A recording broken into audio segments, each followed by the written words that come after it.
In this video, I want to talk about my favorite moment in aespa's 2024 song Supernova. But in order to discuss it, I have to talk about my second favorite thing first.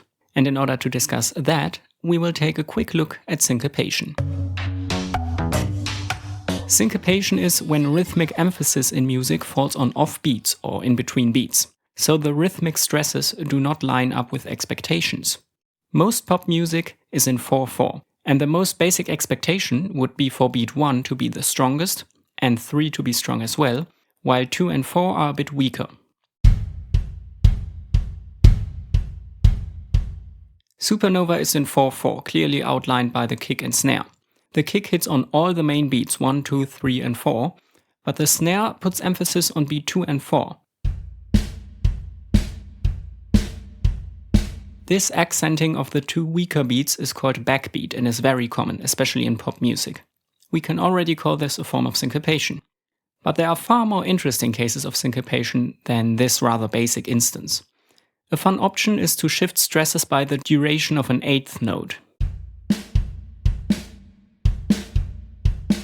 This means that notes hit on offbeats, so between the main ones. And that can have varying effects, from a sort of stunted hiccup feeling to completely shifting where listeners feel the pulse.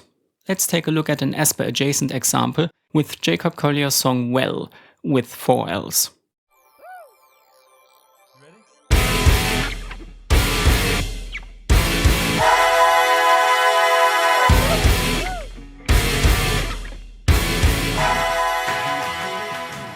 In the opening, we hear a repeated rhythmic group of 2 eighth notes, with stress on the first eighth, followed by a quarter pause. Most listeners will hear this like I notated here, starting on 1 with the second hit on 1 and a pause on beat 2, the next hit on 3, and so on. But if we listen to Well beyond the intro,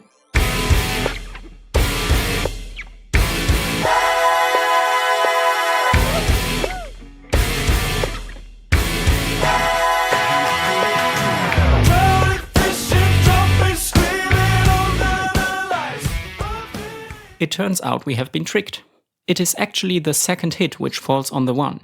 The entire rhythmic feel has been shifted forwards by an eighth note. The syncopation lets us feel the wrong pulse at first, and when the actual beat comes in, it feels like the rug getting pulled from under our feet.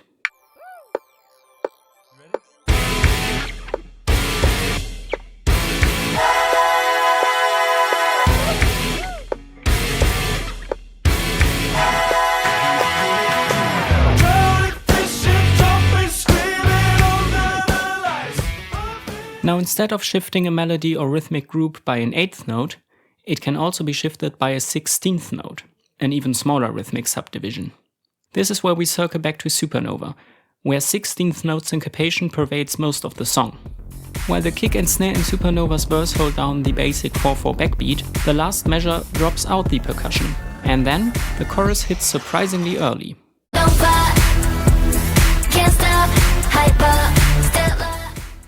Let's listen again with a metronome.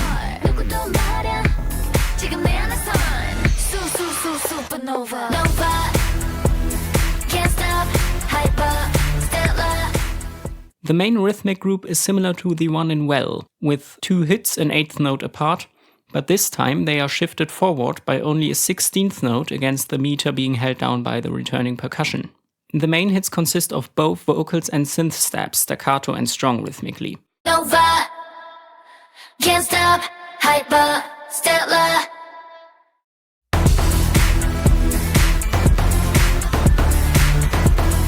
On top of that, we get another synth hitting on the offbeat eighth notes. In sheet music notation, this is all starting to look a bit cursed, and it also sounds kinda unhinged. The chorus almost feels like a fight between the rhythm of the percussion and the rhythm of the displaced vocals and synth stabs. And it is this very tension that makes Supernova interesting to listen to. To show just how much difference that 16th makes, I made a MuseScore version of the Supernova chorus with most of the syncopation removed.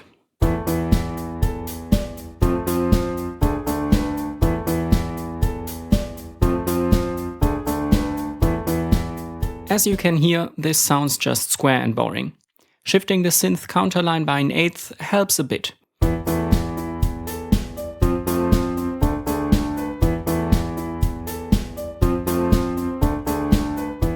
But the moment we add that 16th offset, we gain a whole new level of energy.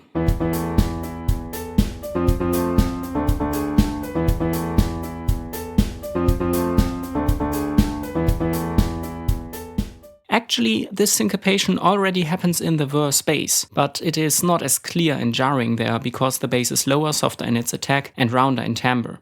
So it is easier to focus on the percussion and vocal rhythms without even noticing the bass being off.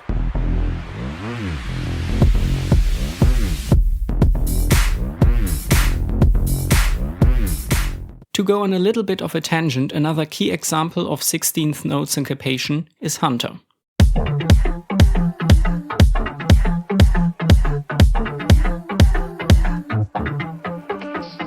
Here it is the main synth which persists through most of the song, that is shifted by a 16th.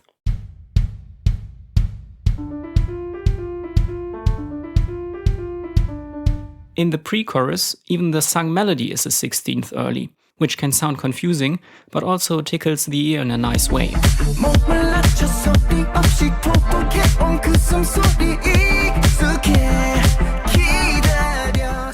And in the second pre-chorus of Hunter, brass steps enter with an almost identical rhythm to the Supernova one.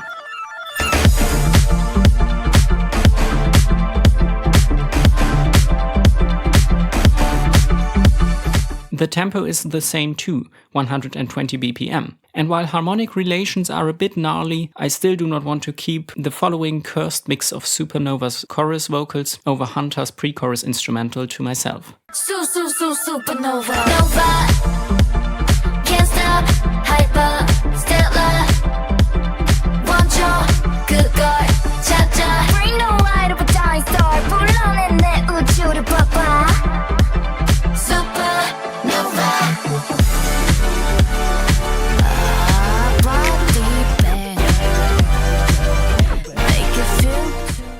Back to Supernova, the second verse and second chorus are rhythmically similar to the ones before. And then we get the bridge, which also has some fun syncopation, but overall lays out the 4/4 rather clearly.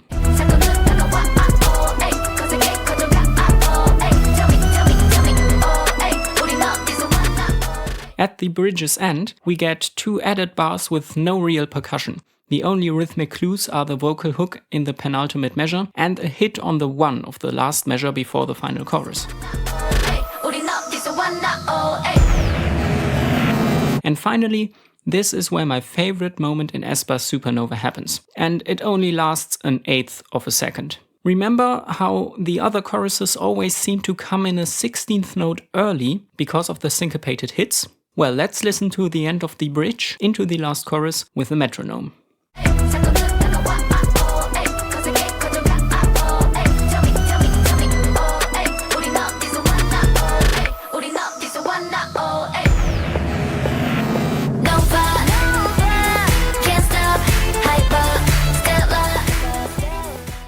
So what just happened? The first hit is on what we would expect to be beat 1 of the first chorus measure. But from there on, the chorus plays out just like the other ones, with that 16th note early syncopation, and the kick comes in another 16th later. So the bridge was actually lengthened by a single 16th note. Here I notated it as 1/116 bar added.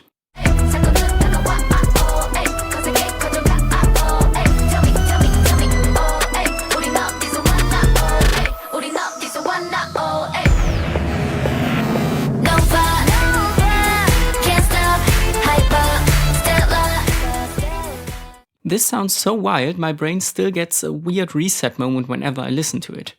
Initially, the main hits actually feel on the beat in their placement for the first time in this song, but immediately become retroactively incorrect because of the percussion and how the song continues.